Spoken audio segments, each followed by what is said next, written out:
Hello বন্ধুরা, কেমন আছেন? আশা করি খুব ভালো আছেন। আপনারা বিকাশ অ্যাপ থেকে কিভাবে সহজে বিদ্যুৎ বিল দিবেন, সেই প্রসেসটাই আজকের ভিডিওতে প্র্যাকটিক্যালি সহজভাবে দেখাবো। তবে চলুন কথা না বাড়িয়ে মূল ভিডিওটা শুরু করি। মোবাইলের বিকাশ অ্যাপসে চলে আসছি। অ্যাপসে আসার পরে স্ক্রিনে দেখেন প্লে বিল নামে একটি অপশন রয়েছে।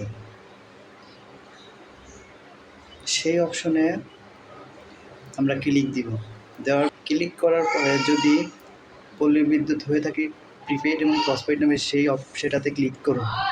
আপনি সেটাতে ক্লিক করবেন, অথবা ডেস্কো হয়ে থাকলে ডেস্কোতে দিবেন, নেস্কো হয়ে থাকলে নেস্কোতে দিবেন, ডিপিডিসি হলে সেটাতে দিবেন এবং বিপিটি হলে সেটাতে দিবেন।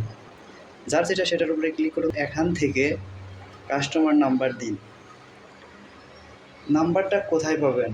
আপনার বিলের উপরে দেখবেন একটা নাম্বার আছে, সেই নাম্বারটা কাগজের উপর থেকে সংগ্রহ করে নেবেন, বিলের কাগজ। তারপর আমি কাস্টমার নাম্বার বসিয়ে দিয়েছি। এরপর পে বিল করতে এগিয়ে যান, এই অপশনে ক্লিক করুন। এখন দেখাচ্ছে অটোমেটিকলি আপনার কত টাকা পরিমাণ বিল আছে। যদি সেই পরিমাণ ব্যবহারযোগ্য ব্যালেন্স থাকে তাহলে আপনার বিলটা কিন্তু দিতে পারবেন, আর যদি না থাকে তাহলে কিন্তু দিতে পারবেন না। তারপর পরের ধাপে যেতে ট্যাপ করুন, এই তীর চিহ্ন অপশনে একটা ক্লিক করুন। এরপর হলুদ বাটনের পিন নাম্বার, ওই পিন নাম্বার অপশনে ক্লিক করুন।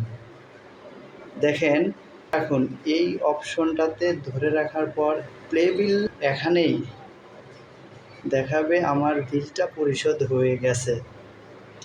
আচ্ছা, আপনার পে বিল সফল হয়েছে একদম উপরে দেখাচ্ছে, দেখেন। সো আপনার কাজ শেষ। এখন এই যে পরবর্তী বাটনে একটা ক্লিক করুন। আপনার রিসিপ্ট দরকার না, এখানে রিসিপ্ট পাবেন।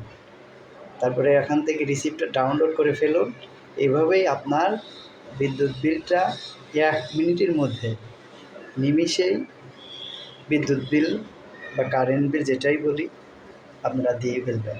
তবে পল্লী বিদ্যুৎ যারা দোকানের যে লাইন ধরে 10 টাকা বেশি দিয়ে দোকানের থেকে দেন, তারা এই পদ্ধতিটা অবলম্বন করতে পারবেন।